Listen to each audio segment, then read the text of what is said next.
নমস্কার বন্ধুরা, চৈতির রান্নাঘরে তোমাদের সবাইকে স্বাগত। শীতকাল তো চলে গেছে, গরমকাল পড়ে গেছে, কিন্তু কিছু কিছু সবজি আমাদের সারা বছরই পাওয়া যায়। সেরকম একটা সবজি দিয়ে আমি তোমাদের ভর্তা করে দেখাবো, ফুলকপির ভর্তা। দেখে নি কি কি লাগছে।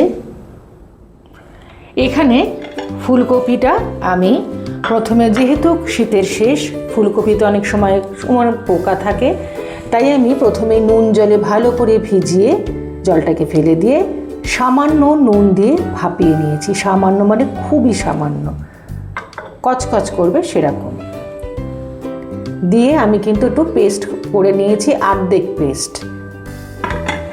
মশলার ডিবে সর্ষের তেল, কালো জিরে, নুন, ধনেপাতা, এইখানে রসুন আর আদা বাটা আছে, আর এইখানে আছে পেঁয়াজ কুচি। চলো রান্নায় যাই। বন্ধুরা, তোমরা জানো যে এখন গ্যাসের কি অবস্থা, সব বাড়িতেই একটা সংকট চলছে। তো আমি আগেও ইন্ডাকশানে রান্না করেছি, এখন আজকেও করব। তবে ইন্ডাকশান তো সাধারণত তোমরা জানো একটা আওয়াজ বেরোয়, একটু ক্ষমা ঘেন্না করে দিও, কিছু করার নেই, দুটোকে ব্যালেন্স করে চালাতে হচ্ছে আর কি। চলো দেখে নিই।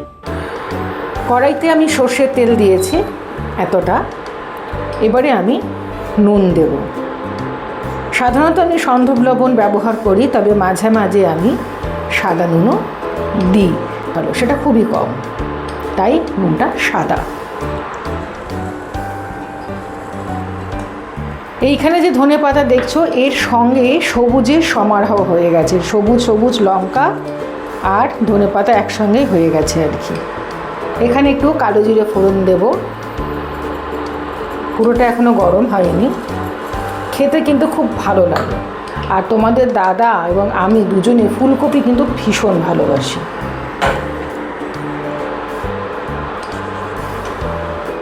তেল গরম হয়ে গেছে, ফোড়ন ফুটে উঠেছে, এবারে আমার কেটে রাখা পেঁয়াজগুলো দিয়ে দিচ্ছি।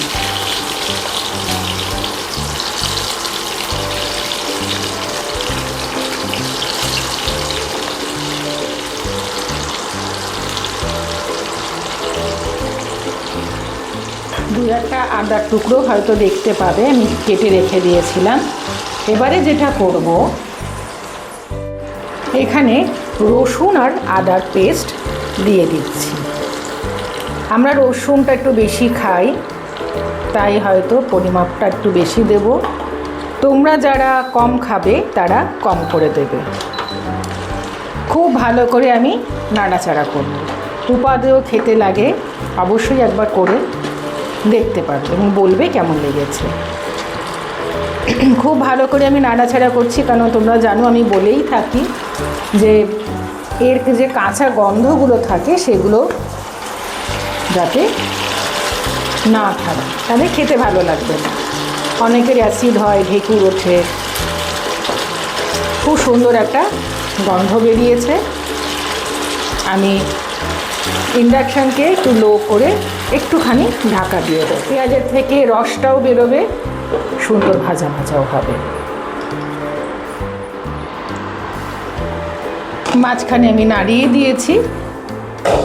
একটু সামান্য মশলা অ্যাড করছি, সামান্য হলুদ, কাশ্মীরি লঙ্কা, গোলমরিচ গুঁড়ো, জিরে, ধনে, ব্যাস।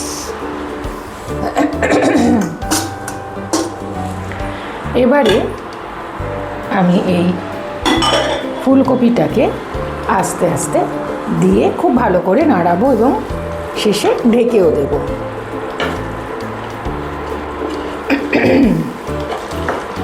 পেঁয়াজ থেকে রস বেরিয়েছে, আদা রসুন বাটা থেকেও রস বেরিয়েছে। এবারে আমি দিয়ে দিচ্ছি। একদম ফাইন পেস্ট করিনি, তোমরা চাইলে করতে পারো, দানা দানা ব্যাপারটা রয়েছে। তবে ওটাই দেখবে যে প্রথমে নুন জলে দিয়ে কেটে ভালো করে কিছুক্ষণ নুন জলে দেবে, ফেলে দেবে, আবার একটু নুন জল দিয়ে সামান্য একটু ফুটে উঠলে তখন ঠান্ডা করে মিক্সিতে পেস্ট করে নেবে। খুব সামান্য আমি জল দিয়েছি, বেশি জল দিলে কিন্তু ভালো লাগবে না। চাইলে তোমরা আগের দিন করে রাখতে পারো, তাহলে করতে খুব একটা অসুবিধা হবে না। খুব ভালো করে নেড়ে আমি ঢাকা দিয়ে দেব। আর একটু তেল লাগবে, ভর্তায় একটু কিন্তু তেল বেশি ব্যবহার করতে হয়। আর একটু সর্ষের তেল, সর্ষের তেলের ঝাঁঝটা খুবই সুন্দর লাগে ভর্তায়, আমাদের তো খুব ভালো লাগে। অনেকে ঘি দিয়ে করে, ঘি দিয়েও ভালো লাগে। এবারে আমি ঢাকা দিয়ে দেবো, খুব সোজা রান্না।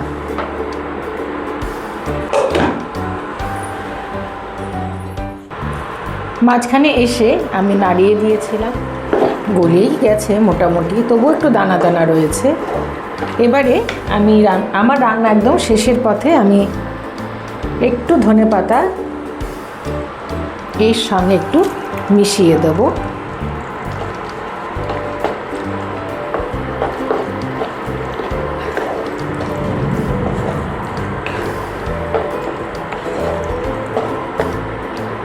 তোমরা চাইলে এটাকে আরও টানিয়ে নিতে পারো, আর আমি তো সবসময়ই বলি যে রেখে দিলে কিন্তু টেনে যায়, বসে যায়।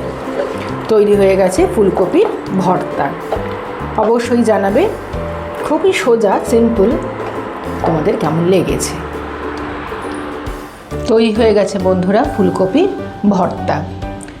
তোমরা অবশ্যই জানাবে তোমাদের কীরকম লেগেছে।